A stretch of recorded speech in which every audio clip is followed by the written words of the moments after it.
ಓಂ ಶಂಕರಂ ಶಂಕರಾಚಾರ್ಯಂ ಕೇಶವಂ ಬಾದರಾಯಣಂ ಸೂತ್ರಭಾಷ್ಯಕೃತೌ ವಂದೇ ಭಗವಂತೌ ಪುನಃ ಪುನಃ ಭಗವಂತೌ ಪುನಃ ಪುನಃ.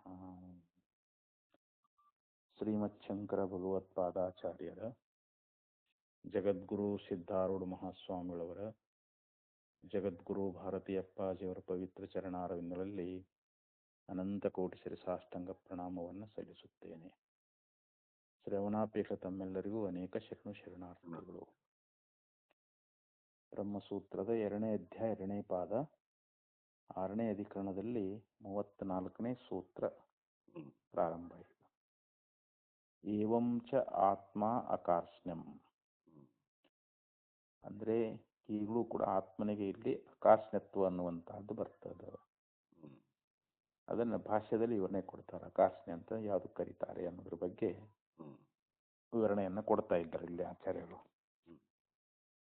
ಯಥಾ ಏಕಸ್ಮಿನ್ ಧರ್ಮಣಿ ವಿರುದ್ಧ ಧರ್ಮ ಅಸಂಭವೋ ದೋಷಃ ಶಾದ್ವಾದಿ ಪ್ರಸಕ್ತಃ ಏವಂ ಆತ್ಮನೋಪಿ ಜೀವಸ್ಯ ಅಕಾರ್ಷ್ಣ್ಯಂ ಅಪರಃ ದೋಷಃ ಪ್ರಸಜ್ಜೇತ. ಅಂದ್ರ ಇಲ್ಲಿ ಭಾಷ್ಯದೊಳಗೆ ಹೇಳ್ತಾರೆ ಆಚಾರ್ಯರು, ಯಥಾ ಏಕಸ್ಮಿನ್ ಧರ್ಮಣಿ ಅಂತ. ಯಥಾ ಅಂದ್ರೆ ಹೇಗೆ, ಏಕಸ್ಮಿನ್ ಧರ್ಮಣಿ ಅಂದ್ರೆ ಒಂದು ಧರ್ಮಿಯಲ್ಲಿ ಅಂತ. ವಿರುದ್ಧ ಧರ್ಮ ಅಸಂಭವೋ ದೋಷಃ, ಇಲ್ಲಿ ಒಂದು ಧರ್ಮಿಯೊಳಗ ವಿರುದ್ಧವಾಗಿರ್ತಕ್ಕಂಥ ಧರ್ಮಗಳು ಅವು ಅಸಂಭವ ಅಂದ್ರೆ ಏನು, ಸಂಭವಿಸುವುದಿಲ್ಲ ಅಂತ. ದೋಷಃ ಶಾದ್ವಾದೆ ಪ್ರಸಕ್ತಃ, ಈ ಶಾದ್ವಾದದಲ್ಲಿ ಅಂದ್ರೆ ಒಂದೇ ಧರ್ಮಿಯಲ್ಲಿ ವಿರುದ್ಧವಾಗಿರ್ತಕ್ಕಂಥ ಧರ್ಮಗಳು ಅವು ಏಕಕಾಲದಲ್ಲಿ ಅವು ಸಂಭವಿಸುವುದಿಲ್ಲ ಅನ್ನುವಂತ ದೋಷ ಅನ್ನುವಂತಹದ್ದನ್ನ ಪೂರ್ವದಲ್ಲಿ ಹೇಳ್ಕೊಂಡು ಬಂದ್ರು. ಶಾದ್ವಾದೊಳಗೆ ಈ ದೋಷ ಬರ್ತದ ಅಂತ.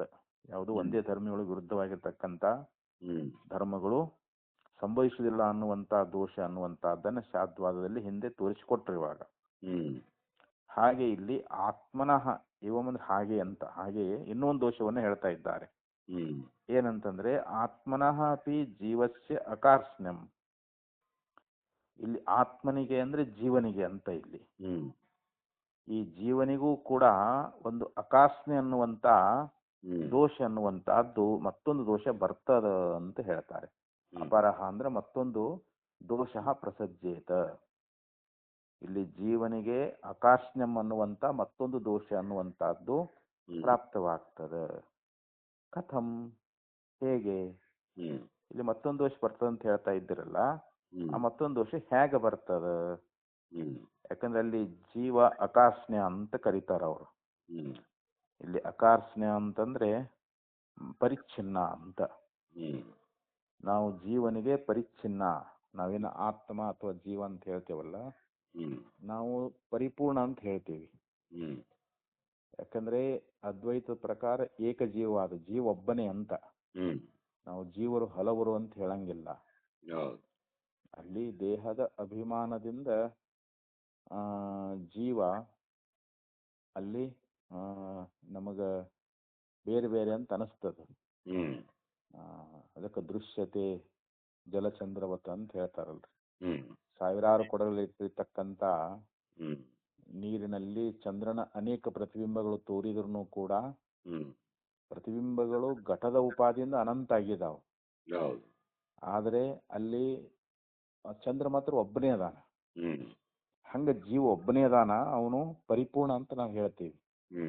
ಆದ್ರೆ ಇವ್ರ ಪ್ರಕಾರ, ಯಾರು ಜೈನರ ಪ್ರಕಾರ ಏನಾಕೈತಿ ಅಂತಂದ್ರೆ ಅಕಾರ್ಷ್ಣ್ಯ ಅಂತಂದ್ರೆ ಪರಿಚ್ಛಿನ್ನ ಅಂತ. ಆ ಜೀವ ಪರಿಚ್ಛಿನ್ನ ಆಗುವಂತ ಪ್ರಸಂಗ ಬರ್ತದ ಅಂತ. ಶರೀರ ಪರಿಮಾಣೋ ಹಿ ಜೀವ ಇತಿ ಅರ್ಹತಾ ಮನ್ಯಂತೆ. ಅದು ಹೇಗೆ ಅನ್ನೋದ್ರ ಬಗ್ಗೆ ಹೇಳ್ತಾ ಇದ್ದಾರೆ. ಶರೀರದ ಪರಿಮಾಣ ಉಳ್ಳವನೇ ಜೀವ ಅಂತ. ಅಂದ್ರೆ ನಮ್ಮ ಶರೀರ ಎಷ್ಟಿರ್ತೈತಲ್ಲ, ಆ ಶರೀರಷ್ಟೇ ಜೀವ ಪರಿಮಾಣ ಅಳತಿ ಉಳ್ಳವನಂತ. ಪರಿಮಾಣ ಅಂದ್ರೆ ಅಳತಿ ಅಂತ. ಜೀವ ಎಷ್ಟದಾನಪ್ಪ ಅಂತಂದ್ರೆ ನಮ್ಮ ಶರೀರ ಎಷ್ಟೈತೋ ಅಷ್ಟದಾನ ಅಂತ. ಅದು ನಮ್ಮ ಶರೀರ ತುಂಬೆಲ್ಲ ಜೀವ ತುಂಬಿಕೊಂಡಾನ ಅಂತ. ಇತಿ ಅರ್ಹತ ಮನ್ಯಂತೆ. ಅರ್ಹತ ಅಂದ್ರೆ ಇಲ್ಲಿ ಜೈನರು ಈ ರೀತಿಯಾಗಿ ಅವರು ಒಪ್ಪಿಕೊಳ್ತಾ ಇದ್ದಾರೆ ಅಂತ. ಇನ್ನ ಶರೀರ ಪರಿಮಾಣತಾಯಾಂ ಚ ಸತ್ಯಾಂ. ಈ ಶರೀರದ ಪರಿಮಾಣವನ್ನ ನಾವು ಒಪ್ಪಿಕೊಂಡಿದ್ದಾದ್ರೆ, ಇದು ಶರೀರ ಪರಿಮಾಣವುಳ್ಳವನು ಆತ್ಮ ಅಂತೇಳಿ ಅಂದ್ರೆ ಶರೀರ ಪರಿಮಾಣತಾಯಾಂ ಚ ಸತ್ಯಾಂ ಅಕೃಷ್ಣಃ ಅಸರ್ವಗತಃ ಪರಿಚ್ಛಿನ್ನಃ ಆತ್ಮ ಇತ್ಯತಃ ಘಟಾದಿವತ್ ಅನಿತ್ಯತ್ವಂ ಆತ್ಮನಃ ಪ್ರಸಜ್ಜೇತ.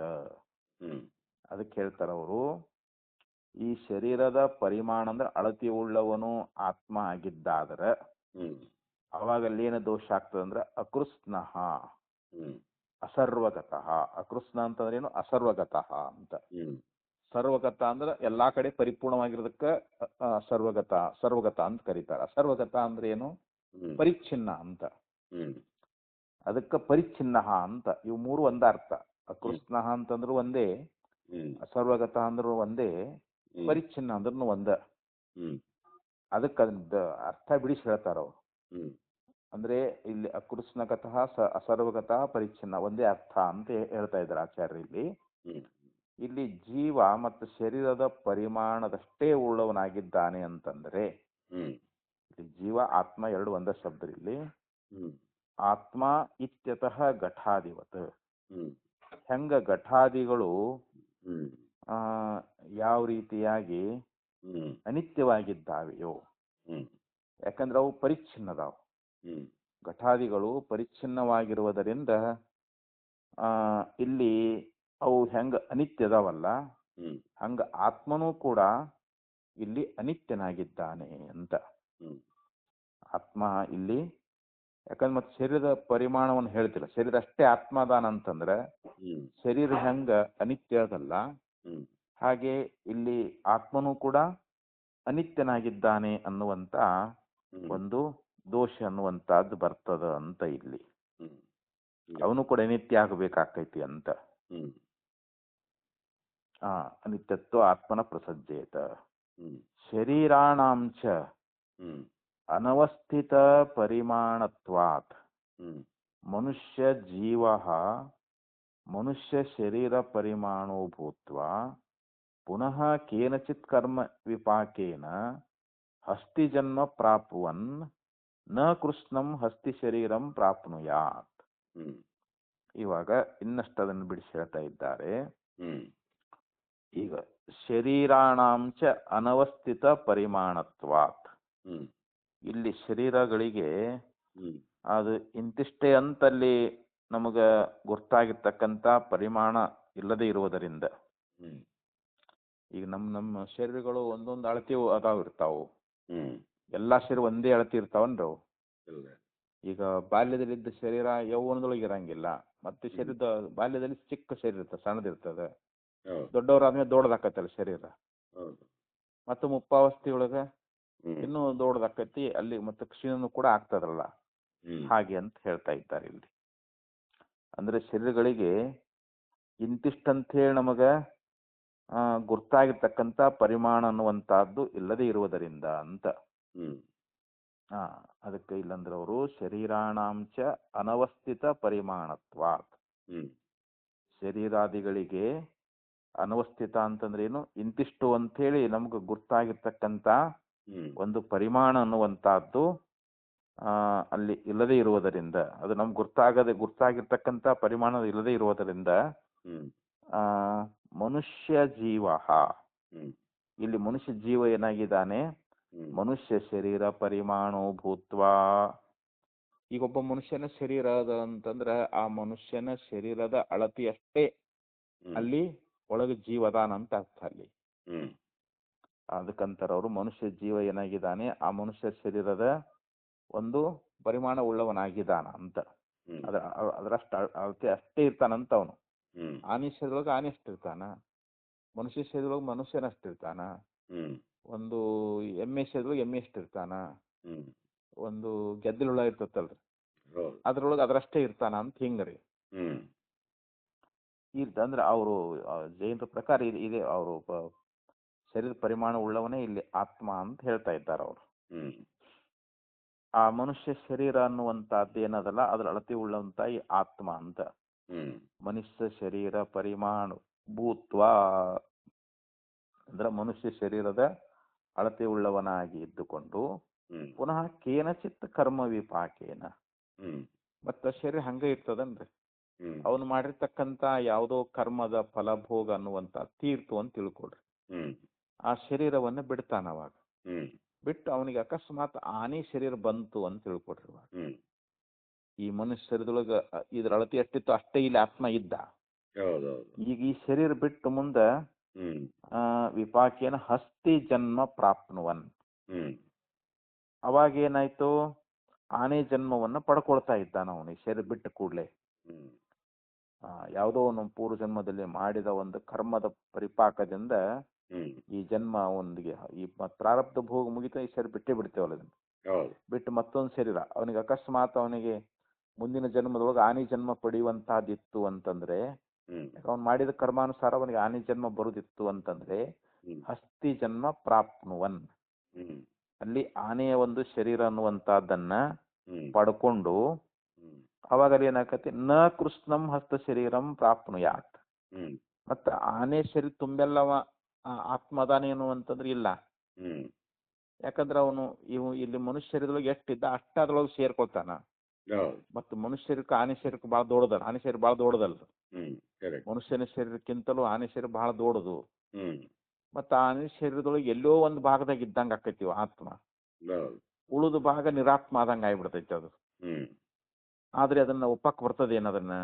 ಇಲ್ಲ ಹ್ಮ್ ಈಗ ಆನೆ ಶರೀರದೊಳಗೆ ಎಲ್ಲೋ ಒಂದ್ ಕಡೆ ಆತ್ಮ ಐತಪ್ಪ ಜೀವದಾನ ಅಂತ ಹೇಳಿ ಉಳಿದ ಶರೀರ ಹ್ಮ್ ಅದು ಜಡ ಅಂತ ನಾವು ಹೇಳ್ಬೇಕಾಕೈತಿ. ಹ್ಮ್ ಕರೆಕ್ಟ್ ಮತ್ ಹಂಗ ಲೋಕದಲ್ಲಿ ಅನುಭವ ಇಲ್ಲಲ್ಲ. ಆನೆ ಶರೀರ ತುಂಬೆಲ್ಲ ಅಲ್ಲಿನೂ ಕೂಡ ಹ್ಮ್ ಜೀವ ಐತಿಲ್ರಿ ಅದ್ರಾಗ, ಜೀವಾತ್ಮದಾನಲ್ರಿ ಈಗ.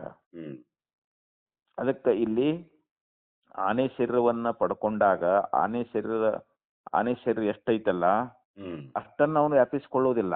ಹ್ಮ್ ಯಾಕಂದ್ರೆ ಅವು ಶರೀರ ಯಾಕಂದ್ರೆ ಇಲ್ಲಿ ಮನುಷ್ಯ ಶರೀರದೊಳಗ ಎಷ್ಟು ಅಳತಿ ಇರ್ತಾನ ಅಷ್ಟೇ ಅಳತಿ ಅಂತ ನಾವು ಒಪ್ಕೊಂಡೇವ ಅಂತಂದ್ರೆ ಹ್ಮ್ ಅವನು ಆನೆ ಶರೀರ ಪಡ್ಕೊಂಡಾಗ ಮತ್ತು ಆನೆ ಶರೀರದಷ್ಟು ಆತ್ಮ ಆಗಂಗಿಲ್ಲ.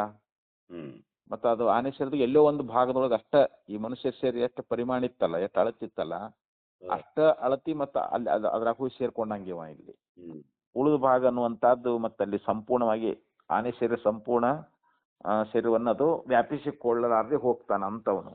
ಹೌದು ಯಾರು ಈ ಜೀವ ಹ್ಮ್ ಈ ಮನುಷ್ಯರು ಬಿಟ್ಟು ಆನೆ ಶರೀರಕ್ಕೆ ಹೋದಾಗ ಹ್ಮ್ ಆ ಆನೆ ಶರೀರ ಸಂಪೂರ್ಣವಾಗಿ ವ್ಯಾಪಿಸಿಕೊಳ್ತಾನೆ ಏನು ಅಂತಂದ್ರೆ ಹ್ಮ್ ಅವನು ವ್ಯಾಪಿಸಿಕೊಳ್ಳಲಾರದೆ ಹೋಗ್ತಾನೆ ಅಂತೇಳಿ ಅದಕ್ಕೆ ಹೇಳಿದ್ರು ಅವರು. ಹಸ್ತಿ ಜನ್ಮ ಪ್ರಾಪ್ನುವನ್ ನ ಕೃಷ್ಣಂ ಹಸ್ತಿ ಶರೀರಂ ಪ್ರಾಪ್ನುಯಾತ್. ಕೃಷ್ಣಂ ಅಂದ್ರೆ ಸಂಪೂರ್ಣ ಅಂತ. ಹ್ಮ್ ಸಂಪೂರ್ಣ ಆನೆ ಶರೀರವನ್ನ ನ ವ್ಯಾಪ್ನುಯಾತ್ ಅವನು ವ್ಯಾಪಿಸಿಕೊಳ್ಳಲಾರದೆ ಹೋಗ್ತಾನ ಅಂತ. ಹ್ಮ್ ಯಾಕೆ ಶರೀರ ಆನೆ ಶರೀರ ತುಂಬೆಲ್ಲ ಅವನು ವ್ಯಾಪಿಸ್ಕೊಳ್ಬೇಕಲ್ಲ, ಹೌದು ವ್ಯಾಪಿಸ್ಕೊಳ್ಳೋದೇ ಇಲ್ಲ. ಯಾಕಂದ್ರೆ ಇಲ್ಲಿ ಮನುಷ್ಯ ಶರೀರದೊಳಗೆ ಇದ್ದನೋ ಅಷ್ಟ ಅಲ್ಲಿ ಹೋಗಿ ಶರೀರ ಆತ್ಮ ಹೋಗಿ ಶರೀರ ಅಂದ ಬಳಕ ಜೀವಲಾಗ ಹೋಗಿ ಶರೀರ ಅಂದ ಬಳಕ ಅಲ್ಲಿ ಸಂಪೂರ್ಣ ಆನೆ ಶರೀರವನ್ನ ಅದು ವ್ಯಾಪಿಸಿಕೊಳ್ಳದೆ ಹೋಗ್ಬೇಕಾಗ್ತದ ಅಂತ ಯಾರು ಆ ಜೀವನಾಗಿರ್ತಕ್ಕಂಥವನು. ಅದಕ್ಕೆ ಹೇಳ್ತಾರೆ ಇಲ್ಲಿ. ಅಂದ್ರೆ ಇಲ್ಲಿ ಶರೀರದ ಪರಿಮಾಣ ಅಳತೆ ಉಳ್ಳಷ್ಟೇ ಜೀವ ಅಂತ ಹೇಳೋದು ತಪ್ಪು ಅಂತ ಇಲ್ಲಿ ತೋರಿಸ್ಕೊಡ್ತಾ ಇದ್ದಾರೆ ಇವಾಗ ಇಲ್ಲಿ. ಪುತ್ತಿಕಾ ಜನ್ಮ ಚ ಪ್ರಾಪ್ನುವನ್ ನ ಕೃಷ್ಣಃ ಪುತ್ತಿಕಾ ಶರೀರೇ ಸಂಯೇತ. ಇನ್ನು ಅಕಸ್ಮಾತ್ ಅವನಿಗೆ ಏನೋ ಪೂರ್ವ ಜನ್ಮದ ಕರ್ಮಾನುಸಾರವಾಗಿ ಏನೋ ಪಾಪ ಮಾಡಿದ್ದ ಅಂತಂದ್ರೆ ಅವನಿಗೆ ಗೆದ್ದಲಿ ಹುಳ ಜನ್ಮ ಬಂತಂತ ತಿಳ್ಕೊಳ್ರಿ. ಇಲ್ಲಿ ಪುತ್ತಿಕ ಅಂದ್ರೆ ಗೆದ್ದಲಿನ ಹುಳ ಅದ್ರ ಜನ್ಮವನ್ನು ಪಡ್ಕೊಂಡ ಅಂತಂದ್ರ ಅವಾಗ ಏನಾಗ್ತದೆ, ಗೆದ್ಲು ಅಂದ್ರೆ ಭಾಳ ಸಣ್ಣದಿರ್ತೈತಲ್ಲ, ಅದು ಅಗದಿ ಚಿಕ್ಕದಿರ್ತದ. ಮತ್ತ ಅದ್ರೊಳಗ ಆ ಶರೀರ ಯಾಕ ಮನುಷ್ಯನ ಶರೀರ ಈಗ ಬಿಟ್ಟು ಆ ಮನುಷ್ಯನ ಅಳತಿ ಉಳ್ಳಂತ ಯಾವ ಜೀವ ಗೆದ್ದಲಿ ಶರೀರದೊಳಗೆ ಪ್ರವೇಶ ಆದಾಗ ಅದ್ರೊಳಗ ತುಂಬಿ ಮತ್ತೆ ಹೊರಗನು ಆತ್ಮ ಇರ್ಬೇಕಾಕೈತಿ. ಅದ ಮತ್ತು ಶರೀರವನ್ನು ಯಾಕಂದ್ರೆ ಅದ್ರ ಶರೀರ ಸಣ್ಣದೈತಲ್ಲ ಆಗ್ಯಾರ. ಕರೆಕ್ಟ್. ಹೀಗಾಗಿ ಏನಾಗ್ತೈತಿ, ಆ ಗೆದ್ದಿನ ಜನ್ಮವನ್ನು ಪಡೆದಾಗ ಅದು ಪೂರ್ಣವಾಗಿ ಆ ಗೆದ್ದಿನ ಶರೀರದೊಳಗೆ ಅದು ಅಡಕವಾಗದೆ ಹೋಗ್ತದ. ಅದ್ರೊಳಗೆ ಅಡಗ್ತದೇನು ಸಂಪೂರ್ಣ ಅದ್ರಾಗ ಇಲ್ಲ. ಮತ್ತೆ ಹೆಚ್ಚಾಕೈತಲ್ರಿ ಇವಾಗ, ಯಾಕೆ ಅದು ಸಣ್ಣ ಶರೀರ ಐತಿ, ಪೂರ್ಣವಾಗಿ ಆ ಗೆದ್ದಿನ ಶರೀರದೊಳಗೆ ಅದು ಅಡಕವಾಗದೆ ಹೋಗಬೇಕಾಗ್ತದ ಅಂತ. ಹಿಂಗಲ್ಲಿ ದೋಷವನ್ನು ತೋರಿಸ್ತಾ ಇದ್ದಾರೆ ಅವರು. ಪುತ್ತಿಕಾ ಜನ್ಮ ಚ ಪ್ರಾಪನುವನ್ನ ಕೃಷ್ಣ ಪುತ್ತಿಕಾ ಶರೀರೇ ಸಂಯೇತ. ಅಂದ್ರೆ ಗೆದ್ದಿನ ಜನ್ಮವನ್ನು ಪಡೆದಿರ್ತಕ್ಕಂಥ ಈ ಜೀವ ಪೂರ್ಣವಾಗಿ ಆ ಗೆದ್ದಿನ ಶರೀರದಲ್ಲಿ ಅಡಕವಾಗದೆ ಇಲ್ಲಿ ಹೋಗುವಂತ ಪ್ರಸಂಗ ಬರ್ತದ ಅಂತ. ಅಂದ್ರೆ ಅದರ ಶರೀರ ತುಂಬ ಆಗಿ ಮತ್ತೆ ಹೊರಗೆ ಆತ್ಮ ಉಳಿಬೇಕಾಕೈತೆ ಅಂತ ಹೆಂಗ್ರಿ ಅದ್ರಾಗ.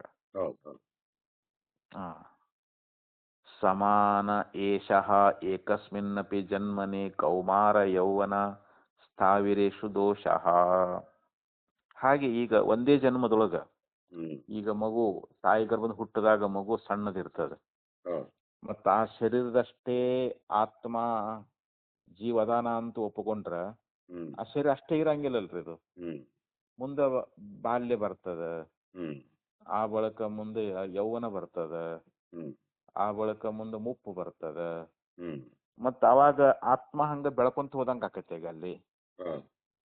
ಯಾಕಂದ್ರೆ ಈ ಬಾಲ್ಯದಲ್ಲಿ ಶರೀರ ಇದ್ದ ಶರೀರ ಒಂದೇ ತರ ಇರಂಗಿಲ್ಲ, ಶರೀರ ಅದು ವಿಕಾರ ಹಾಕೊಂತ ಹೋಗ್ತದಲ್ರಿ ಅದು. ಒಂದೇ ಜನ್ಮದೊಳಗ ಅಲ್ಲಿ ಶಿಶು ಅವಸ್ಥೆ ಮೊದಲು, ಆಮೇಲೆ ಬಾಲಕಾವಸ್ಥೆ, ಆಮೇಲೆ ಯೌವನಾವಸ್ಥೆ, ಆಮೇಲೆ ಮುಪ್ಪಾವಸ್ಥೆ, ಹೀಗೆ ಅಲ್ಲಿ ಅವಸ್ಥಾ ವಿಶೇಷಗಳಲ್ಲಿ ಕೂಡ ಈ ದೋಷ ಅನ್ನುವಂತಹದ್ದು ಅದೇ ನಮಗೆ ಬರ್ತದ ಅಂತ. ಆದ್ದರಿಂದ ಇಲ್ಲಿ ಅದು ಸಮಾನ ಅಂತ ಹೇಳ್ತಾ ಇದ್ದಾರೆ ಅವರು. ಯಾವುದು ಈಗೇನ ಈ ದೋಷ ಅನ್ನುವಂತಹದ್ದು.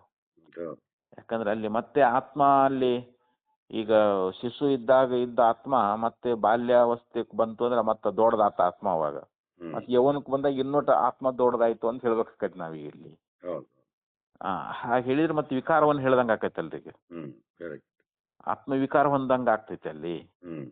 ಅಂದ್ರೆ ಸಂಕೋಚ ವಿಕಾಸಗಳನ್ನ ನಾವು ಒಪ್ಕೊಂಡಂಗ ಆಗ್ತದ ಅಂತ ಇಲ್ಲಿ. ಅದನ್ನ ಮುಂದೆ ಪ್ರಶ್ನೆ ಮಾಡ್ತಾನ್ರಿ ಈಗ ಅವನು. ಅದಕ್ಕೆ ಏಕಸ್ಮಿನ್ನಪಿ ಜನ್ಮನಿ ಕೌಮಾರ ಯೌವನ ಸ್ಥಾವಿರೇಷು ಚ ದೋಷಃ. ಅಂದ್ರೆ ಒಂದೇ ಜನ್ಮದಲ್ಲಿ ಕುಮಾರ, ಕೌಮಾರ ಅಂದ್ರೆ ಕುಮಾರ ಭಾವ ಅಂತ, ಕುಮಾರ ಅಂದ್ರೆ ಬಾಲಕ ಅಂತ, ಯೌವನ, ಆಮೇಲೆ ಸ್ಥಾವಿರೇಷು ಚ, ಸ್ಥಾವಿರ ಅಂತಂದ್ರೆ ಇಲ್ಲಿ ಮುಪ್ಪಾವಸ್ಥೆ ಅಂತ. ಕೌಮಾರ ಯೌವನ ಸ್ಥಾವಿರೇಷು ಅಂತಂದ್ರೇನು, ಮುಪ್ಪಾವಸ್ಥೆ ಮೊದಲಾದಂತ ಅವಸ್ಥಾ ವಿಶೇಷಗಳಲ್ಲಿ ಈ ದೋಷ ಅನ್ನುವಂತಹದ್ದು ಬರ್ತದ ಅಂತ ಹೇಳ್ತಾ ಇದ್ದಾರೆ. ದೋಷ ಸಮಾನ ಏಷಃ, ಇದು ಸಮಾನವೇ ಆಗಿರ್ತಕ್ಕಂತಹದ್ದು ಅಂತ. ಆಮೇಲೆ ಹೇಳ್ತಾರೆ ಸ್ಯಾದೇತತ್ ಅನಂತ ಅವಯವೋ ಜೀವ ತಸ್ಯ ತ ಏವ ಅವಯವಾಃ ಅಲ್ಪೇ ಶರೀರೆ ಸಂಕುಚೇಯುಃ ಮಹತಿ ಚ ವಿಕಸೇಯುಃ ಇತಿ. ಅದಕ್ಕೆ ಅವನು ಒಂದು ಪೂರ್ವಪಕ್ಷಿ ಹೇಳ್ತಾನ, ಇಲ್ಲ ನೀವು ಹೇಳುವಂತಹದ್ದು ಆ ರೀತಿ ಅಲ್ಲ, ಅದು ನೀವು ತಪ್ಪ ತಿಳ್ಕೊಂಡ್ರಿ ಅಂತ ಹೇಳ್ತಾನ ಅವನು. ಅದು ಹೇಗಿದೆ ಅಂತಂದ್ರೆ ಜೀವನಿಗೆ ಅನಂತ ಅವಯವಗಳಿದಾವಂತ ಹೇಳ್ತಾನ ಅವನು. ಒಂದೇ ಅವಯವ ಇಲ್ಲ, ಅನೇಕ ಅವಯವಗಳಿದಾವಂತ ಜೀವನಿಗೆ. ಸ್ಯಾದೇತತ್ ಅನಂತ ಅವಯವೋ ಜೀವ ತಸ್ಯ ಚ ಏವ ಅವಯವಾಃ ಅಲ್ಪೇ ಶರೀರೆ ಸಂಕೋಚೇಯುಃ. ಈ ಜೀವನ ಯಾವ ಅನಂತ ಅವಯವಗಳದಾವಲ್ಲ ಅವು ಆಯಾ ಶರೀರಗಳಲ್ಲಿ ಸಂಕೋಚ ವಿಕಾಸವನ್ನು ಪಡಿತಾವೆ ಅಂತ. ಈಗ ಸಣ್ಣ ಶರೀರ ಇತ್ತು ಅಂತಂದ್ರೆ ಅಲ್ಲಿ ಅವಯವಗಳು ಸಣ್ಣ ಆಗ್ಬಿಡ್ತಾವ. ಮತ್ ದೊಡ್ಡ ಶರೀರ ಇತ್ತು ಅಂತಂದ್ರೆ ಅವಾಗ ಅವು ವಿಕಾಸ ಆಗ್ಬಿಡ್ತಾವ ಅಂತ. ಅವಾಗ ದೊಡ್ಡ ಶರೀರದೊಳಗೆ ವಿಕಾಸ ಹೊಂತಾವು, ಸಣ್ಣ ಶರೀರದೊಳಗೆ ಸಂಕೋಚ ಆಗ್ತಾವು ಅಂತ. ಯಾಕಂದ್ರೆ ಅಲ್ಲಿ ಜೀವನಿಗೆ ಅನಂತ ಅವಯವಗಳನ್ನ ಅವರು ಒಪ್ಕೊಳ್ತಾರಂತ. ಇವಾಗ ಅಲ್ಲಿ ಜೈನರು ಜೀವನಿಗೆ ಅನಂತ ಅವಯವಗಳನ್ನ ಇಲ್ಲಿ ಅವರು ಒಪ್ಕೊಂಡಿದ್ದಾರೆ ಅಂತ ಅರ್ಥ ಆಕತಿ ಇಲ್ಲಿ. ಮತ್ತೆ ಇಲ್ಲಿ ಅವ್ರು ಹೇಳ್ತಾ ಇದಾರಲ್ರಿ ಇಲ್ಲಿ, ಹೌದು. ಅನಂತ ಅವಯವೋ ಜೀವ, ಜೀವನು ಅನಂತ ಅವಯವಗಳುಳ್ಳವನು ಅಂತ. ತಸ್ಯ ತ ಏವ ಅವಯವಾಹ, ತಸ್ಯ ಅಂದ್ರೆ ಆ ಜೀವನಿಗೆ, ತಯೇವ ಅವಯವಾಹ ಅಂದ್ರೆ ಆ ಅವಯವಗಳೇ ಏನಾಗಿದ್ದಾವೆ, ಅಲ್ಪ ಶರೀರೇ. ಅಲ್ಪ ಅಂದ್ರೆ ಚಿಕ್ಕ ಶರೀರ ಅಂತ, ಸಣ್ಣ ಶರೀರ ಅಂತ ತಿಳ್ಕೊಳ್ರಿ.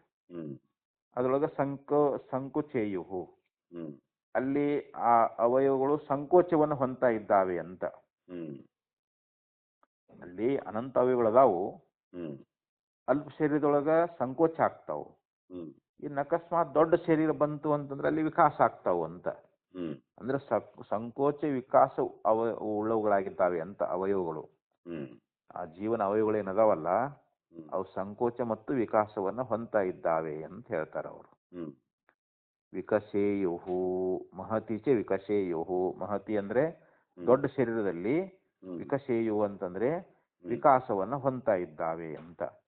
ಸಣ್ಣ ಶರೀರದೊಳಗ ಸಂಕೋಚ ಆಗ್ತಾವು, ದೊಡ್ಡ ಶರೀರದೊಳಗ ವಿಕಾಸವನ್ನ ಪಡಿತಾ ಇದ್ದಾವೆ ಅಂತ. ಯಾವ ಅವಯವಗಳೇ ಅಂತ ಹೇಳ್ತಾ ಇದ್ದಾನೆ. ಜೀವನ ಯಾವ ಅವಯವಗಳದಾವಲ್ಲ ಅವೇ ಅವು ಅಲ್ಪ ಶರೀರದೊಳಗ ಸಂಕೋಚ, ದೊಡ್ಡ ಶರೀರದೊಳಗ ವಿಕಾಸ ಆಗ್ಬಹುದಲ್ಲ ಅಂತ ಹೇಳಿ ಈ ರೀತಿ ಪೂರ್ವ ಪಕ್ಷಿ ಅನ್ನುವಂಥವನು ಹೇಳಿದ್ರೆ, ಅದಕ್ಕೆ ಅವರು ಉತ್ತರ ಕೊಡ್ತಾ ಇದ್ದಾರೆ. ತೇಷಾಂ ಪುನರನಂತಾನಾಂ ಜೀವಾಯವಾನಾಂ ಸಮಾನ ದೇಶತ್ವಂ ಪ್ರತಿಹನ್ಯತೆ ವಾ ನವಾ ಇತಿ ವಕ್ತವ್ಯಂ.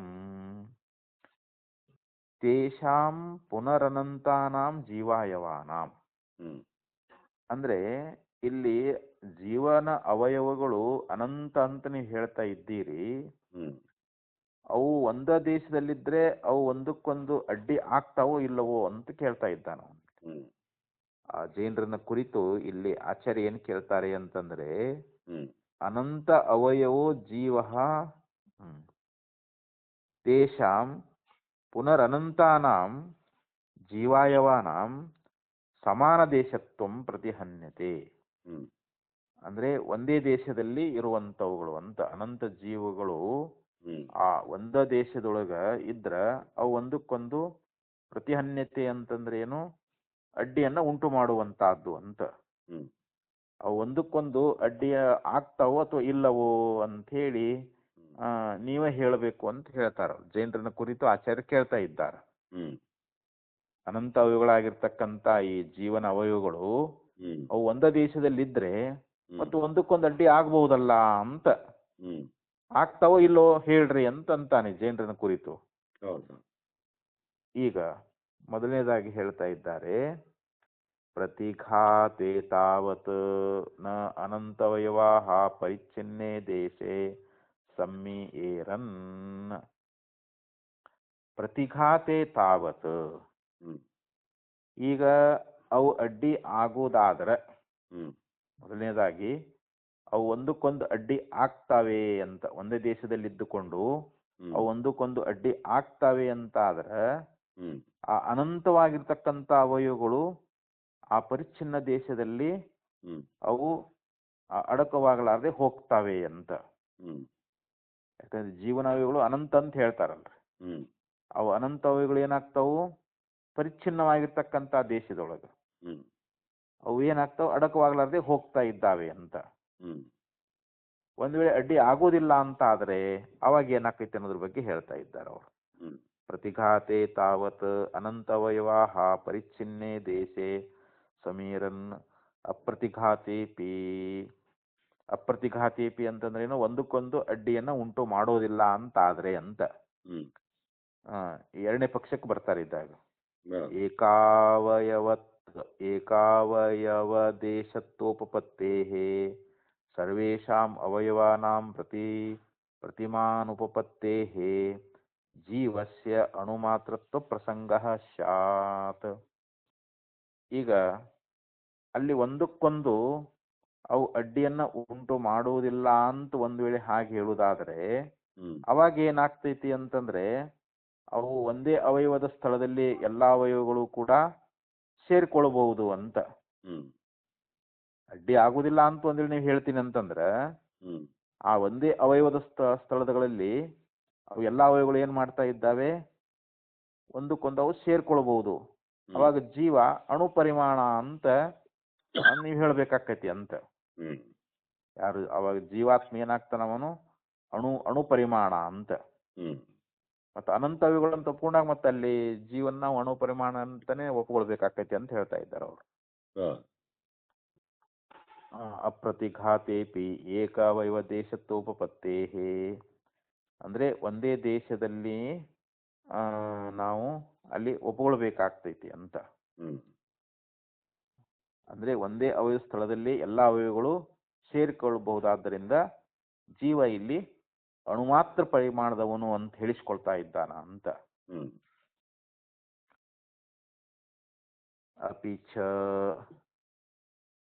ಶರೀರ ಮಾತ್ರ ಪರಿಚ್ಛಿನ್ನಾನಾಂ ಜೀವಾಯವನಾನಾಂ ಆನಂತ್ಯಂ ನ ಉತ್ಪ್ರೇಕ್ಷಿತಂ ಶಕ್ಯಂ.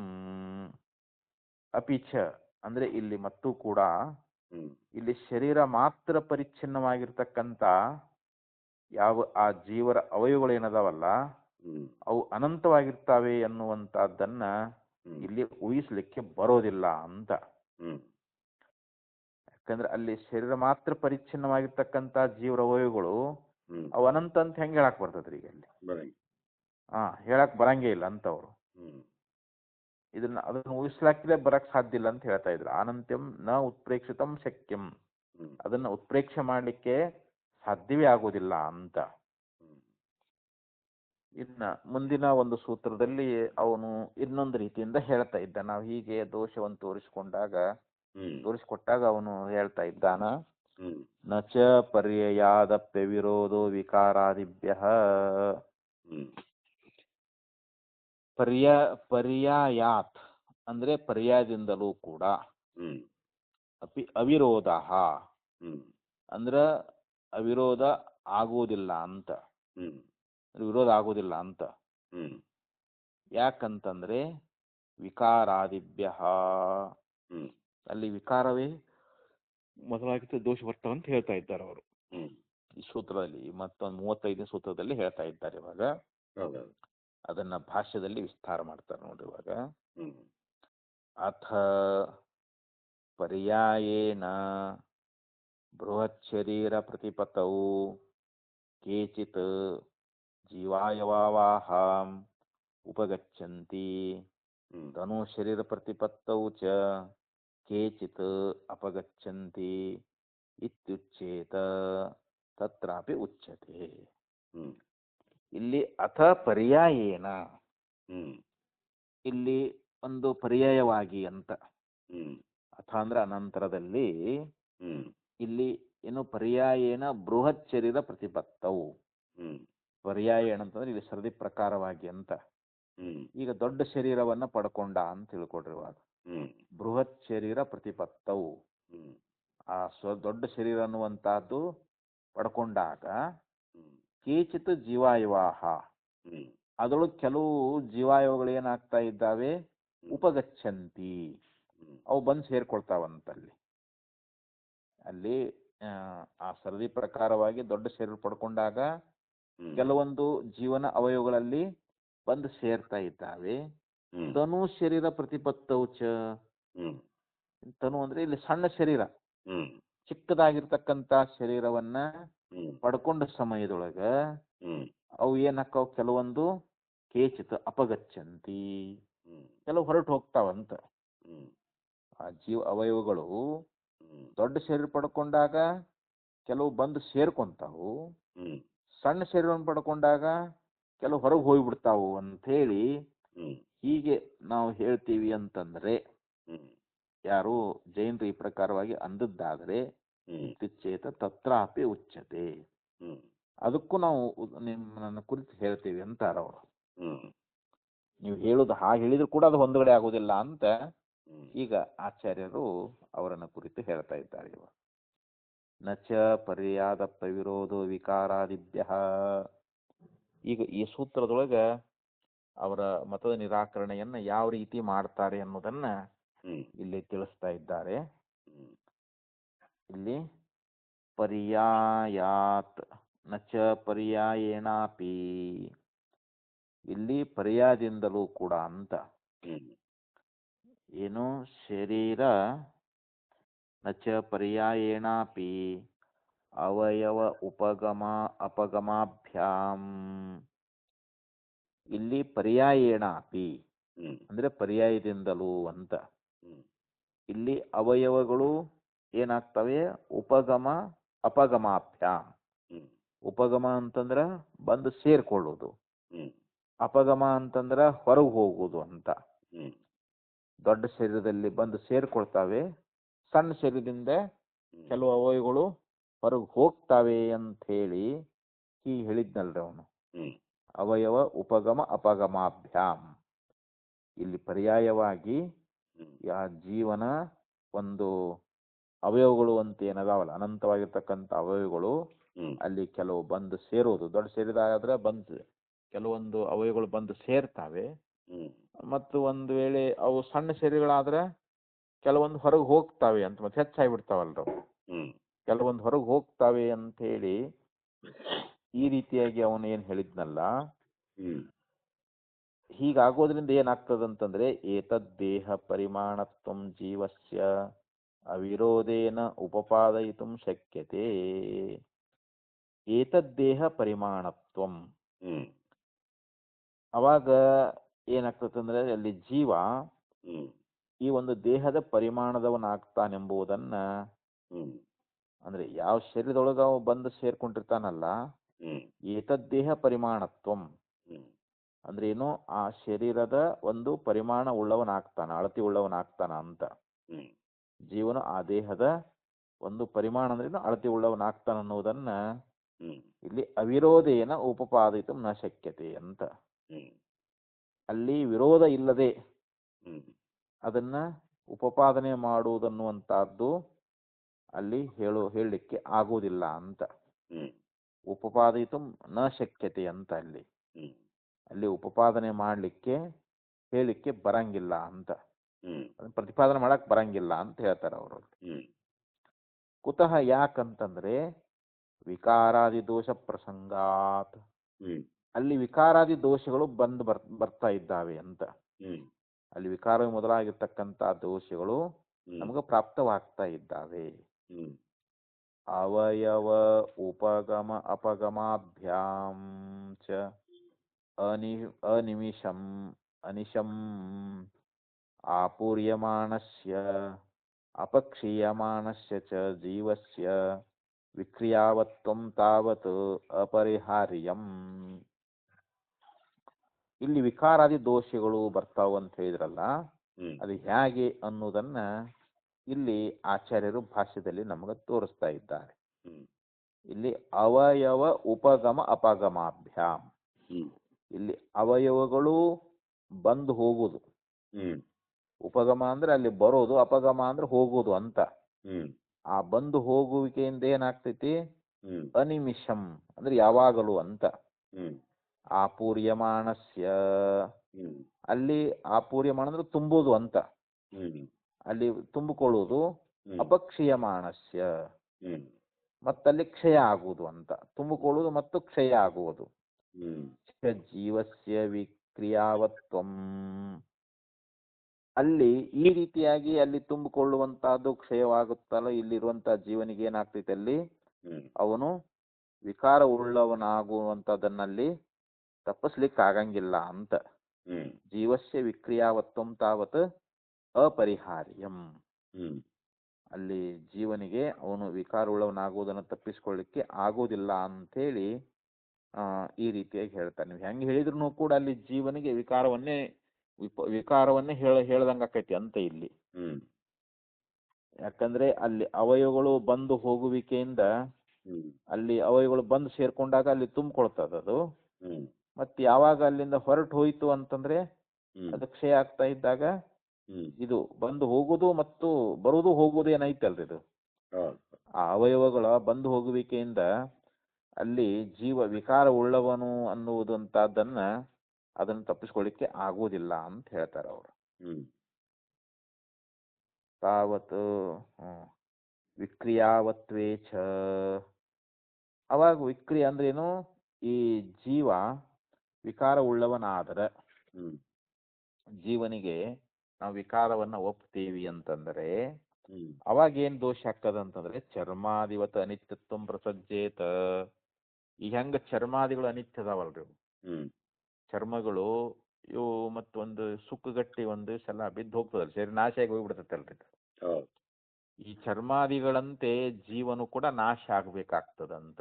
ಹ್ಮ್ ಆದರಿಗೆ ಜೀವನಿಗೆ ನಾಶವನ್ನ ಯಾರು ಒಪ್ಪೋದಿಲ್ಲ, ಶಾಸ್ತ್ರಗಳು ಕೂಡ ಒಪ್ಪಂಗಿಲ್ಲ ಅಂತ. ಹ್ಮ್ ಇಲ್ಲಿ ಜೀವ ವಿಕಾರ ಅನ್ನೋದನ್ನು ಒಪ್ಪಂಗಿಲ್ಲ. ಹ್ಮ್ ಜೀವ ನಿರ್ವಿಕಾರದಾನ, ಹೌದು ಜೀವನಿಗೆ ಜನ್ಮ ಮರಣಗಳಿಲ್ಲ, ಹ್ಮ್ ಜೀವನ್ ನಿತ್ಯದಾನ. ಹ್ಮ್ ಮತ್ತು ಇವ್ರ ಮತದ ಪ್ರಕಾರವಾಗಿ ಅಲ್ಲಿ ಜೀವನ ಅವಯವಗಳು ಬಂದು ಸೇರ್ಕೊಳ್ಳೋದು ಹೋಗುವುದು, ಇವುಗಳಿಂದ ಅಲ್ಲಿ ಅಲ್ಲಿ ಏನು ದೋಷ ಬರ್ತದ ಅಂತಂದ್ರೆ ಅನಿತ್ಯತ್ವ ದೋಷ ಬರ್ತದ ಅಂತ ಹೇಳ್ತಾರ ಅವ್ರು. ಹ್ಮ್ ಯಾಕಂದ್ರೆ ವಿಕ್ರಿಯೆ ಅಂತಂದ್ರೆ ಏನು, ವಿಕಾರ ಉಳ್ಳವನಾಗ್ತಾನಂತ ಅಲ್ಲಿ ಜೀವ. ಹ್ಮ್ ವಿಕಾರ ಉಳ್ಳವನಾದ್ರ ಹೆಂಗ ಚರ್ಮಾದಿಗಳು ಹ್ಮ್ ವಿಕಾರ ಉಳ್ಳವುಗಳಾಗಿರುವುದರಿಂದ ಹ್ಮ್ ಅವು ಹೆಂಗ ಅನಿತ್ಯವಾಗಿದ್ದಾವೆಯೋ ಹ್ಮ್ ಹಾಗೆ ಇಲ್ಲಿ ಜೀವನು ಕೂಡ ಅನಿತ್ಯ ಆಗುವಂತ ಪ್ರಸಂಗ ಬರ್ತದ. ಹ್ಮ್ ತತಶ್ಚ ಬಂಧ ಮೋಕ್ಷ ವಿಪಗಮೋ ಬಾಧ್ಯೇತ. ಮತ್ತಲ್ಲಿ ಜೀವನೇ ಅನಿತ್ಯ, ಅವನೇ ನಾಶ ಉಳ್ಳವನಾಗ್ಬಿಟ್ರೆ ಈ ಬಂಧ ಮೋಕ್ಷ ಅನ್ನುವಂತಹದ್ದು ಏನದಾವಲ್ರಿ, ಹ್ಮ್ ಮತ್ತೆ ಅದನ್ನೇನು ಒಪ್ಕೊಂಡಿದ್ದಾರಲ್ಲ ಅದು ಕೂಡ ಬಾಧಿಸ್ಕೊಂಡು ಹೋಗ್ಬಿಡ್ತೈತಿ ಅಂತ. ಹ್ಮ್ ಮತ್ತೆ ಬಂಧ ಮೋಕ್ಷ ಯಾರಿಗೆ ಹೇಳೋದಿನ್ನ, ಜೀವನೇ ಅನಿತ್ಯ ಆಗ್ಬಿಟ್ರೆ ಹ್ಮ್ ಮೋಕ್ಷವನ್ನು ಯಾರಿಗೆ ಹೇಳೋದು, ಬಂಧವನ್ನು ಯಾರಿಗೆ ಹೇಳೋದು. ಹ್ಮ್ ಆದ್ದರಿಂದ ಇಲ್ಲಿ ಬಂಧ ಮೋಕ್ಷಗಳ ವ್ಯವಹಾರ ಕೂಡ ಇಲ್ಲಿ ಇದು ಬಂಧ ಮೋಕ್ಷಗಳು ಇದಾಗ್ತಾವ ಅಂತ ಹೇಳ್ತಾ ಇದ್ದಾರೆ ಅವರು. ಹ್ಮ್ ಮುಂದೆ ಹೇಳ್ತಾರೆ ಅವರು, ತತಶ್ಚ ಬಂಧ ಮೋಕ್ಷಾಭ್ಯುಪಗಮೋ ಬಾಧ್ಯೇತ ಕರ್ಮಾಷ್ಟಕ ಪರಿವೇಷ್ಟಿತಸ್ಯ ಜೀವಸ್ಯ ಅಲಾಭುವತ್ ಸಂಸಾರ ಸಾಗರೆ ನಿಮಗ್ನಸ್ಯ ಬಂಧನೋಚ್ಛೇದಾತ್ ಊರ್ಧ್ವಗಾಮಿತ್ವಂ ಭವತೀತಿ. ಕರ್ಮಾಷ್ಟಕ ಪರಿವೇಷ್ಟಿತಸ್ಯ, ಇಲ್ಲಿ ಜೀವ ಅಷ್ಟಕರ್ಮಗಳಿಂದ ಇವನು ಆವೃತನಾಗಿದ್ದಾನೆ ಅಂತ, ಸುತ್ತುವರೆದಿದ್ದಾನೆ ಅಂತ. ಇಲ್ಲಿ ಕರ್ಮಾಷ್ಟಕಗಳು ಯಾವುವು ಅನ್ನೋದ್ರ ಬಗ್ಗೆ ಹೇಳ್ತಾರೆ ನೋಡ್ರಿ. ಇಲ್ಲಿ ಈ ಬಂಧ ಅನ್ನುವಂತಹದ್ದು ಒಂದು ಘಾತಿ ಕರ್ಮ, ಇನ್ನೊಂದು ಅಘಾತಿ ಕರ್ಮ. ಅಘಾತಿ ಕರ್ಮ ಅಂತ ಇದು ಎರಡು ಪ್ರಕಾರ ಅದು. ಬಂಧ ಅನ್ನುವಂತಹದ್ದು ಘಾತಿ ಕರ್ಮ ಮತ್ತು ಅಘಾತಿ ಕರ್ಮ. ಘಾತಿ ಕರ್ಮ 4 ಪ್ರಕಾರ ಅದು, ಅಘಾತಿ ಕರ್ಮ ಕೂಡ 4 ಪ್ರಕಾರ. ಹೀಗೆ 8 ಪ್ರಕಾರ ಐತಿ ಅಂತಿದು. ಘಾತಿ ಕರ್ಮ, ಅಘಾತಿ ಕರ್ಮ ಇವೆರಡು ಕೂಡಿದ್ದನೆ ಬಂಧ ಅಂತ. ಇಲ್ಲಿ ಜ್ಞಾನಾವರಣೀಯ, ದರ್ಶನಾವರಣೀಯ, ಮೋಹನೀಯ, ಅಂತರಾಯ ಅಂತೇಳಿ ಇವು ಘಾತಿ ಕರ್ಮಗಳು ಅಂತ ಹೇಳಿಸ್ಕೊಳ್ತಾವ. ಜೈನ ಮತದಲ್ಲಿ ಇವು 4 ಹೇಳ್ತಾರ ಅವರು. ಬಂಧ ಅಂತಂದ್ರೆ ಏನು, ಇವು ಘಾತಿ ಕರ್ಮಗಳಲ್ಲಿ ಇವು 4 ಹೇಳಿದ್ರು ಅವರು. ಜ್ಞಾನಾವರಣೀಯ, ದರ್ಶನಾವರಣೀಯ, ಮೋಹನೀಯ, ಅಂತರಾಯ ಅಂತೇಳಿ. ಇಲ್ಲಿ ವೇದನೀಯ, ನಾಮಿಕ, ಗೌತ್ರಿಕ, ಆಯುಷ್ಯ ಅಂತೇಳಿ ಇವು ಅಘಾತಿ ಕರ್ಮಗಳು ಅಂತಿವು. ಈ ಘಾತಿ ಕರ್ಮಗಳನ್ನು ಹೇಳಿ ಅಘಾತಿ ಕರ್ಮಗಳ ಬಗ್ಗೆ ಹೇಳ್ತಾರ ಅವರು. ಇಲ್ಲಿ ವೇದನೀಯ, ನಾಮಿಕ, ಗೌತ್ರಿಕ ಮತ್ತು ಆಯುಷ್ಯ ಅನ್ನುವಂಥವು ಇವು ಅಘಾತಿಕ ಕರ್ಮಗಳು ಅಂತ ಹೇಳಿದ್ರು. ಇಲ್ಲಿ ಈ ಸಮ್ಯಕ್ ಜ್ಞಾನ ಅನ್ನುವಂತಹದ್ದು ಮೋಕ್ಷ ಸಾಧನ ಅಲ್ಲ ಅಂತೇಳಿ ಅನ್ನುವಂತ ಈ ತಪ್ಪು ತಿಳುವಳಿಕೆ ಐತಲ್ಲ, ಇದಕ್ಕೆ ಜ್ಞಾನಾವರಣೀಯ ಅಂತ ಕರೀತಾರ. ಇಲ್ಲಿ ಒಂದೊಂದು ಅರ್ಥ ಹೇಳ್ತಾರ ಅವರು. ಯಾವುದು ಘಾತಿ ಕರ್ಮಗಳು 4 ಅಂತ ಹೇಳಿದ್ರಲ್ರಿ ಅವು, ಜ್ಞಾನಾವರಣೀಯ, ದರ್ಶನಾವರಣೀಯ, ಮೋಹನೀಯ, ಅಂತರಾಯ ಅಂತ ಹೇಳಿದ್ರಲ್ರಿ. ಇಲ್ಲಿ ಜ್ಞಾನಾವರಣೀಯ ಅಂತಂದ್ರೆ ಏನು ಅಂತಂದ್ರೆ ಈ ಸಮ್ಯಕ್ ಜ್ಞಾನ ಅನ್ನುವಂತಹದ್ದು ಮೋಕ್ಷ ಸಾಧನವಲ್ಲ ಅಂತ ಹೇಳಿ ಇದು ಒಂದು ತಪ್ಪು ತಿಳುವಳಿಕೆ ಏನಾಗೈತಲ್ಲ, ಇದಕ್ಕೆ ಜ್ಞಾನಾವರಣೀಯ ಅಂತ ಕರೀತಾರ. ಅಂದ್ರೆ ಇಲ್ಲಿ ಸಮ್ಯಕ್ ಜ್ಞಾನ, ಸಮ್ಯಕ್ ಚಾರಿತ್ರ, ಸಮ್ಯಕ್ ದರ್ಶನ ಅಂತೇಳಿ ಇವು ಜೈನ ಶಾಸ್ತ್ರದಲ್ಲಿ ಬರ್ತಾವ್ರಿ. ಇವರು ಜೀವ ಬಂಧನದಿಂದ ಮುಕ್ತನಾಗಬೇಕಾಗಿತ್ತು ಅಂತಂದ್ರೆ ಅವನು ಸಮ್ಯಕ್ ಜ್ಞಾನವನ್ನ ಪಡ್ಕೊಳ್ಬೇಕು ಅಂತ. ಅಂದ್ರೆ ಈಗ ಆ ಸಮ್ಯಕ್ ಜ್ಞಾನ ಮೋಕ್ಷ ಸಾಧನ ಅಲ್ಲ ಅಂತೇಳಿ ಈ ಒಂದು ತಪ್ಪು ತಿಳುವಳಿಕೆ ಐತಲ್ಲ, ಈ ತಪ್ಪು ತಿಳುವಳಿಕೆಗೆ ಜ್ಞಾನಾವರಣ ಅಂತ ಕರೀತಾರ. ಇದು ಹೋಗ್ಬೇಕಂತಾರ ಅವರು. ಇದು ಘಾತಿ ಕರ್ಮ ಅಂತಿದು. ಇನ್ನ ಈ ಅರ್ಹತ ದರ್ಶನದ ಅಭ್ಯಾಸದಿಂದ ಮೋಕ್ಷ ಅನ್ನುವಂತಹದ್ದಿಲ್ಲ ಅಂತ ಹೇಳಿ ಹ್ಮ್ ಇದು ಇದು ಇದು ಏನು ದರ್ಶನಾವರಣೀಯ ಅಂತಿದು. ಹ್ಮ್ ಯಾಕಂದ್ರೆ ಅವ್ರೇನಂತಾರ ಅರ್ಹತ ದರ್ಶನ ಅಭ್ಯಾಸದಿಂದಲೇ ಮೋಕ್ಷ ಪ್ರಾಪ್ತಿ ಅಂತ ಅವ್ರ ಸಿದ್ಧಾಂತ. ಹ್ಮ್ ಆದ್ರೆ ನಾವು ಅದರಿಂದ ಮೋಕ್ಷ ಆಗುದಿಲ್ಲ ಅಂತೇನು ಹೇಳ್ತೇವಲ್ಲ, ಹ್ಮ್ ಅರ್ಹತ ದರ್ಶನ ಅಭ್ಯಾಸದಿಂದ ಮೋಕ್ಷ ಅನ್ನುವಂಥದ್ದಿಲ್ಲ ಅಂತೇಳಿ ತಿಳ್ಕೊಂಡಿದ್ದೇನೆ. ಇದು ದರ್ಶನಾವರಣೀಯ ಅಂತೇಳಿ ಇದು ಎರಡನೇದ್ದಿದು. ಹ್ಮ್ ಇದು ಘಾತಿ ಕರ್ಮದಲ್ಲಿ ಎರಡನೇದ್ದು ಅಂತಿದ್ದಾರೆ. ಹ್ಮ್ ಇನ್ನ ಬಹಳ ಜನ ತೀರ್ಥಂಕರು ಏನದಾರಲ್ರಿ, ಹ್ಮ್ ಅವ್ರು ಹೇಳಿರ್ತಕ್ಕಂಥ ಮೋಕ್ಷ ಮಾರ್ಗದಲ್ಲಿ ಯಾವುದು ಸರಿ ಎಂಬುವಂತ ನಿಶ್ಚಯ ಆಗದೇ ಇರುವುದು. ಹ್ಮ್ ಹ್ಮ್ ಆ ತೀರ್ಥಂಕರು ಹೇಳಿರ್ತಕ್ಕಂಥ ಮೋಕ್ಷ ಮಾರ್ಗ ಐತಲ್ಲ, ಹ್ಮ್ ಅದ್ರೊಳಗೆ ಯಾವ್ದು ಸರಿಯಪ್ಪ ಅಂತ ಹೇಳಿದ ನಿಶ್ಚಯ ಮಾಡ್ಕೋಬೇಕಲ್ರಿ. ಹೌದು. ಆ ನಿಶ್ಚಯ ಮಾಡ್ಕೊಳ್ಳದೆ ಇರೋದಕ್ಕನೇ ಮೋಹನೀಯ ಅಂತ ಕರೀತಾರೆ ಇವರು. ಹ್ಮ್ ಇನ್ನ ಈ ಮೋಕ್ಷ ಮಾರ್ಗದಲ್ಲಿ ಯಾರು ಪ್ರವೃತ್ತರಾಗಿರ್ತಾರಲ್ಲ, ಹ್ಮ್ ಅಲ್ಲಿ ವಿಘ್ನಕರವಾಗಿರ್ತಕ್ಕಂಥ ವಿಜ್ಞಾನವೇ ಅಂತರಾಯ ಅಂತ. ಹ್ಮ್ ಮೋಕ್ಷ ಮಾರ್ಗದಲ್ಲಿ ಪ್ರವೃತ್ತರಾಗಿರ್ತಕ್ಕಂಥವ್ರಿಗೆ ಹ್ಮ್ ಅಲ್ಲಿ ಏನಾದ್ರೂ ವಿಘ್ನಗಳು ಹ್ಮ್ ಉಂಟಾದವು ಅಂತಂದ್ರೆ ಆ ಒಂದು ವಿಜ್ಞಾನವೇ ಇಲ್ಲಿ ಅಂತರಾಯ ಅಂತ ಹೇಳಿಸ್ಕೊಳ್ತದೆ. ಇವು ಎಷ್ಟು ನಾಲ್ಕಾದವ್ರು ಇವು. ಹ್ಮ್ ಇಲ್ಲಿವರೆಗೆ ಘಾತಿ ಕರ್ಮದ ವಿಚಾರವನ್ನು ಹೇಳಿದ್ರೆ, ಹ್ಮ್ ಇನ್ನು ಅಘಾತಿ ಕರ್ಮದ ಬಗ್ಗೆ ಹೇಳ್ತಾರೆ. ಇಲ್ಲಿ ವೇದನೀಯ, ನಾಮಿಕ, ಗೌತ್ರಿಕ, ಆಯುಷ್ಯ ಅಂತಂದ್ರಲ್ಲ, ಹ್ಮ್ ಹ್ಮ್ ಅದರ ಅರ್ಥವನ್ನು ಇಲ್ಲಿ ಬಿಡಿಸ್ತಾರೆ ಅವರು. ಹ್ಮ್ ಹ್ಮ್ ಇಲ್ಲಿ ಶುಕ್ಲ ಪುದ್ಗಲದ ವಿಪಾಕಕ್ಕೆ ಹೇತುವಾದದ್ದು ವೇದನೀಯ ಅಂತ. ಹ್ಮ್ ಶುಕ್ಲ ಪುದ್ಗಲ ಅಂತ ಒಂದು ಪುದ್ಗಲದ ಬಗ್ಗೆ ಹೇಳ್ತಾರೆ, ಅದು ಮುಂದೆ ಬರ್ತೈತದ್ರಿ. ಹ್ಮ್ ಆ ಶುಕ್ಲ ಪುದ್ಗಲದ ಒಂದು ವಿಪಾಕಕ್ಕೆ ಕಾರಣವಾಗಿರ್ತಕ್ಕಂಥದ್ದೇ ಇಲ್ಲಿ ವೇದನೆ ಅಂತ ಹೇಳಿಸ್ಕೊಳ್ತದೆ. ಹ್ಮ್ ಅದು ಬಂದಾದ್ರೂ ಕೂಡ ಮೋಕ್ಷಕ್ಕೆ ಅಡ್ಡಿ ಇಲ್ಲ.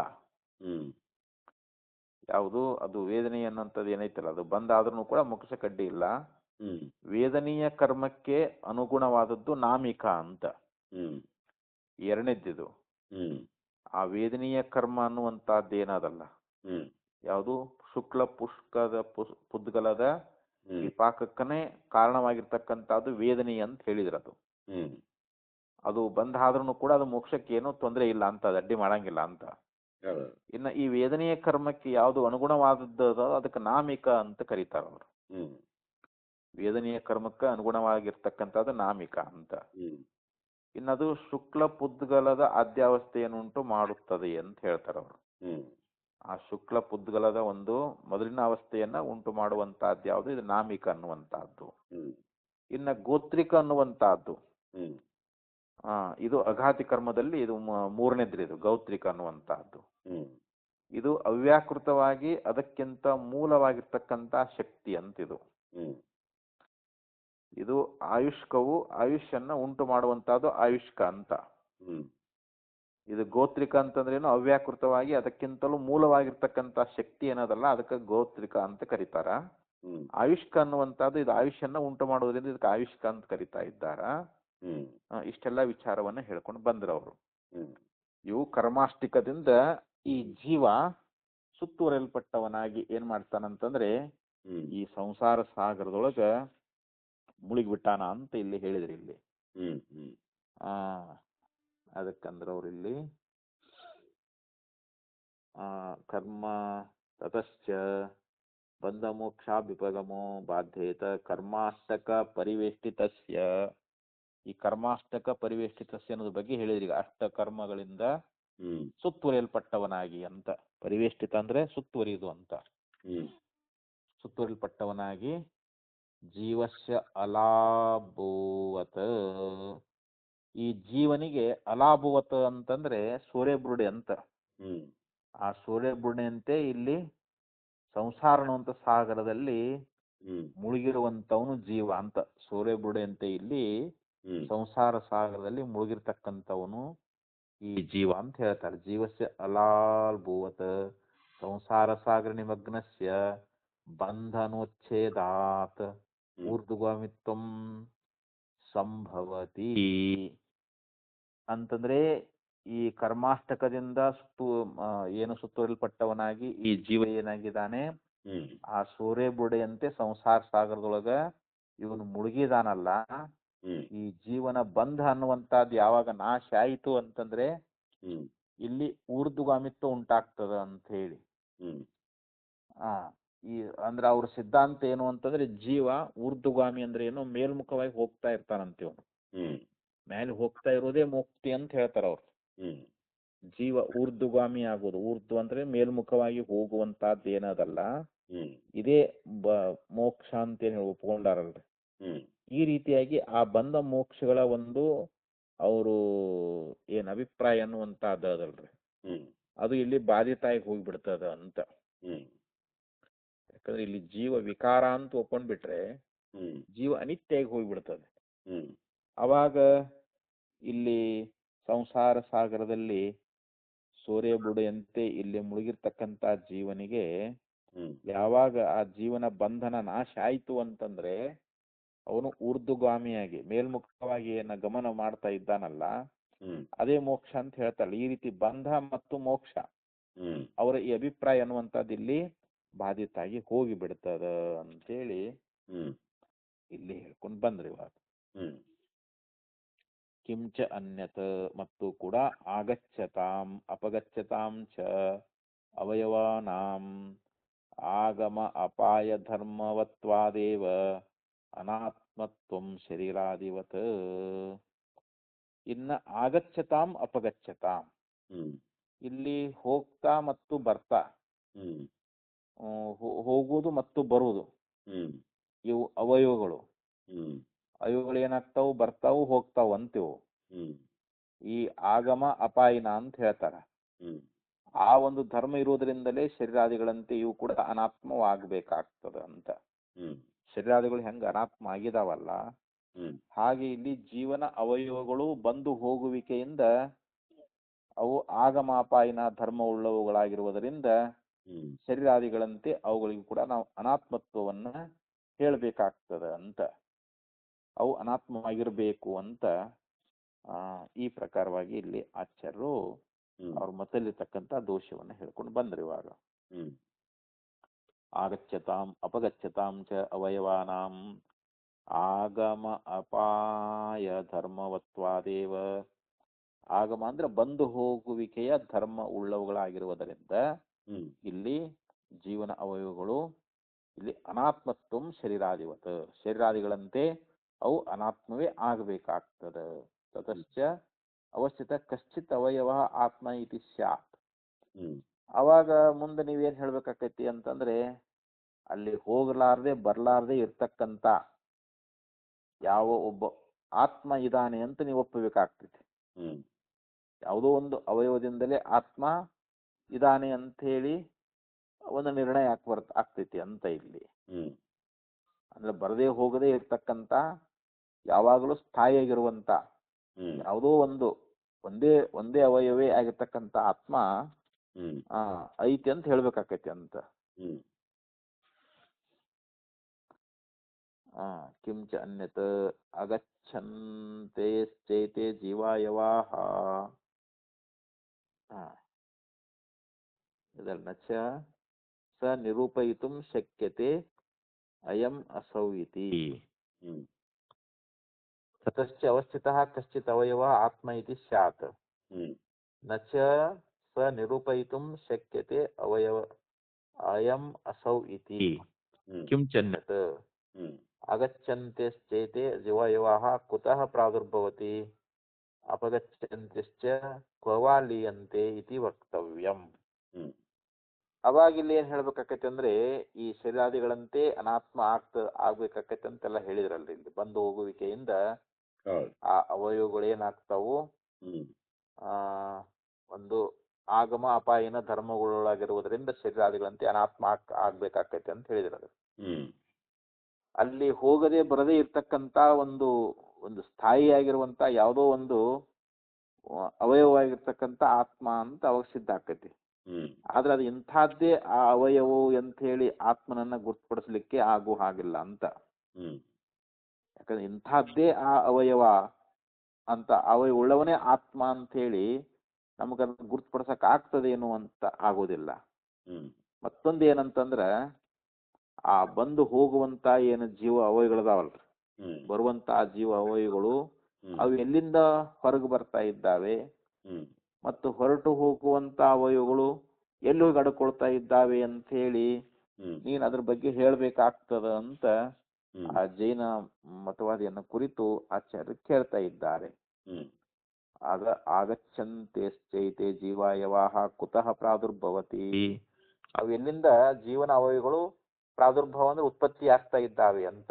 ಹ್ಮ್ ಅಪಗಚ್ಚಂತಿಶ್ಚ ಕ್ವಾವಾಲಿಯಂತೆ, ಹ್ಮ್ ಮತ್ತ ಅವು ಎಲ್ಲಿ ಹೋಗಿ ಲಯ ಪಡಿತಾ ಇದ್ದಾವೆ ಅನ್ನೋದನ್ನ ನೀ ಹೇಳಬೇಕು ಅಂತ.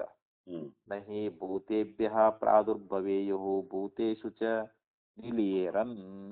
ಹ್ಮ್ ಅವು ಭೂತಗಳಿಂದ ಅವು ಹೊರಗೆ ಬರ್ತಾವೆ ಮತ್ತು ಭೂತಗಳಲ್ಲೇ ಲಯ ಆಗ್ತಾವೆ ಅಂತ ಹೇಳಿ ಹ್ಮ್ ಇದನ್ನು ಕೂಡ ಹೇಳಲಿಕ್ಕಿಲ್ಲ ಅಂತ ಹೇಳ್ತಾನ ಅವನು. ಹ್ಮ್ ಭೂತಗಳಿಂದಲೇ ಅಲ್ಲಿ ಜೀವನ ಅವಯವ ಅನ್ನುವಂಥದ್ದು ಹೊರಗೆ ತೋರ್ಕೊಳ್ತದ ಹ್ಮ್ ಮತ್ತು ಭೂತಗಳಲ್ಲಿ ಅದು ಲಯ ಆಗ್ತದ ಅಂತ ಹೇಳಿ ಅದನ್ನು ಹೇಳಲಿಕ್ಕೆ ಆಗೋದಿಲ್ಲ.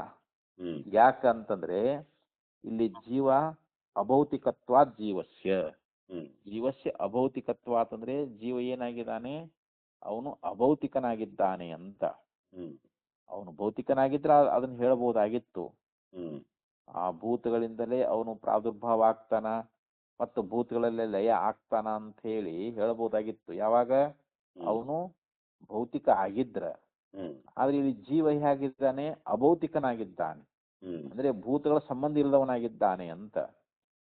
ನಾಪಿ ಕಶ್ಚಿತ್ ಅನ್ಯಃ ಸಾಧಾರಣಃ ಅಸಾಧಾರಣೋ ವಾ ಜೀವಾನಾಂ ಅವಯವ ಆಧಾರೋ ನಿರುಪೇತೆ.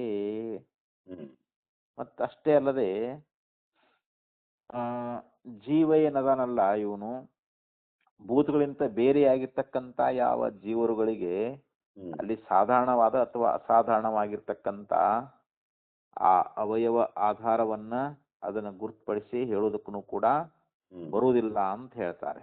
ಹ್ಮ್ ಭೂತಗಳಿಂತ ಬೇರೆಯಾಗಿರ್ತಕ್ಕಂಥ ಜೀವರುಗಳಿಗೆ, ಹ್ಮ್ ಅಂದ್ರೆ ಭೂತಗಳಿಗಿಂತ ಜೀವ ಬೇರೆ ಅದೇನದಲ್ರಿ, ಹೌದು. ಅಲ್ಲಿ ಸಾಧಾರಣವಾಗಿರ್ತಕ್ಕಂಥ ಅಥವಾ ಅಸಾಧಾರಣವಾಗಿರ್ತಕ್ಕಂಥ ಅಲ್ಲಿ ಅವಯವ ಆಧಾರವನ್ನ ಗುರುತುಪಡಿಸಿ ಹೇಳಕ್ ಆಗ್ತದೆ ಏನು ಅಂತಂದ್ರೆ ಅದನ್ನು ಕೂಡ ನಮಗೆ ಹೇಳಕ್ ಆಗೋದಿಲ್ಲ. ಹ್ಮ್ ಯಾಕಂದ್ರೆ ಅಲ್ಲಿ ಯಾವ ಪ್ರಮಾಣವೂ ಕೂಡ ಇಲ್ಲ ಅಂತ. ಹ್ಮ್ ಅಲ್ಲಿ ಪ್ರಮಾಣ ಇದ್ರೆ ಹೇಳ್ಬೋದಾಗಿತ್ತು ಅಂತ ಹೇಳ್ತಾನೆ ಇಲ್ಲಿ. ಹೌದು. ಪ್ರಮಾಣ ಅಭಾವಾತ್ ಕಿಂಚ ಅನ್ಯತ್ ಅನವಧೃತ ಸ್ವರೂಪಶ್ಚ ಏವಂ ಸತಿ ಆತ್ಮ ಸ್ಯಾತ್. ಮತ್ತು ಏನ್ ಹೇಳ್ತಾರೆ ಅಂತಂದ್ರೆ ಅನವಧೃತ. ಹ್ಮ್ ಅನವಧೃತ ಅಂತ ಹೇಳಿ ಅಂದ್ರೆ ಇಲ್ಲಿ ಆತ್ಮನ ಸ್ವರೂಪ ಇಂಥದ್ದು ಅಂತ ಹೇಳಿ ನಮಗ ನಿಶ್ಚಯನೇ ಆಗುದಿಲ್ಲ ಅಂತ. ಹ್ಮ್ ಯಾಕಂದ್ರೆ ಅಲ್ಲಿ ಬರು ಹೋಗುವಂತ ಅವಯಗಳು ಪರಿಮಾಣವು ಕೂಡ ನಮ್ಗೆ ಗುರ್ತಾಗೋದಿಲ್ವಲ್ಲ. ಹ್ಮ್ ಆತ್ಮನ ಸ್ವರೂಪ ಇಂಥದ್ದು ಅಂತ ನಿಶ್ಚಯನೇ ಆಗಂಗಿಲ್ಲ ಅಂತ ಹೇಳಿದ್ರು ಅವರು. ಹ್ಮ್ ಯಾಕಂದ್ರೆ ಅಲ್ಲಿ ಬರುವ ಹೋಗುವಂತ ಅವಯಗಳು ಪರಿಮಾಣ ಅನ್ನುವಂತಹದ್ದು, ಅವುಗಳ ಪರಿಮಾಣ ಅಂದ್ರೆ ಅಳತೆ ಅನ್ನುವಂತಹದ್ದು ನಮ್ಗೆ ಗುರ್ತಾಗೋದಿಲ್ಲ. ಆದ್ರಿಂದ ಇಲ್ಲಿ ಮುಂತಾದ ದೋಷಗಳು ನಮಗೆ ಪ್ರಾಪ್ತವಾಗುವುದರಿಂದ ಇಲ್ಲಿ ಪರ್ಯಾಯದಿಂದಲೂ ಕೂಡ ಆತ್ಮನ ಅವಯಗಳು ಬಂದು ಹೋಗುವಂತೇಳಿ ಇಟ್ಕೊಳ್ಳಿಕ್ಕೆ ಆಗೋದಿಲ್ಲ ಅಂತ ಹೇಳ್ತಾರೆ ಅವರು. ಪರ್ಯಾಯವಾಗಿ ಆತ್ಮನ ಅವಯಗಳು ಇವು ಬರ್ತಾವೆ ಹೋಗ್ತವೆ ಅನ್ನುವಂತಹದ್ದನ್ನ ಹಿಂಗ್ ಇಟ್ಕೊಂಡು ಇದನ್ನ ಹೇಳಕ್ ಆಗ್ತದೇನು ಅಂತಂದ್ರೆ ಆಗುದಿಲ್ಲ. ಅತ ಏವ ಮಾದಿ ದೋಷ ಪ್ರಸಂಗಾತ್ ನ ಪರ್ಯಾಯೇಣಾಪಿ ಅವಯವ ಉಪಗಮ ಅಪಗಮೌ ಆತ್ಮನ ಆಶ್ರಯಿತು ಶಕ್ಯತೆ ಅಂತ. ಇಲ್ಲಿ ಪರ್ಯಾಯದಿಂದಲೂ ಕೂಡ ಇಲ್ಲಿ ಆತ್ಮನ ಅವಯವಗಳು ಬಂದು ಹೋಗುವಿಕೆ ಅನ್ನುವಂತಹದ್ದು, ಆತ್ಮನ ಅವಯವಗಳು ಬಂದು ಹೋಗ್ತಾ ಇದಾವಂತೇನು ಅದನ್ನ ಇಟ್ಕೊಂಡು ನಾವು ಹೇಳಕ್ ಆಗ್ತೈತಿ ಏನು ಅಂತಂದ್ರೆ ಆಗೋದಿಲ್ಲ ಅಂತ ಹೇಳ್ತಾ ಇದ್ದಾರೆ. ಅಂದ್ರೆ ಇಷ್ಟು ದೋಷವನ್ನ ಅಲ್ಲಿ ಜೈನ ಮತದಲ್ಲಿ ತೋರಿಸ್ಕೊಂಡು ಬಂದ್ರು. ಇನ್ನು ಮತ್ತು ಮುಂದಿನ ಭಾಷ್ಯದಲ್ಲಿ ಏನ್ ಹೇಳೋರದಾರ ಅಂತಂದ್ರೆ ಇದ್ರ ಬಗ್ಗೆ ಇನ್ನಷ್ಟು ವಿವರಣೆ ಕೊಡ್ತಾರೆ. ಇನ್ನೊಂದು ರೀತಿ ಸೂತ್ರಕ್ಕೆ ವ್ಯಾಖ್ಯಾನ ಮಾಡಬಹುದು ಅಂತೇಳಿ ಮತ್ತೊಂದು ರೀತಿ ಅರ್ಥವನ್ನ ಮುಂದಿನ ಭಾಷ್ಯದಲ್ಲಿ ಹೇಳ್ತಾರೆ. ಅದನ್ನು ಮತ್ತೆ ನೋಡೋಣ.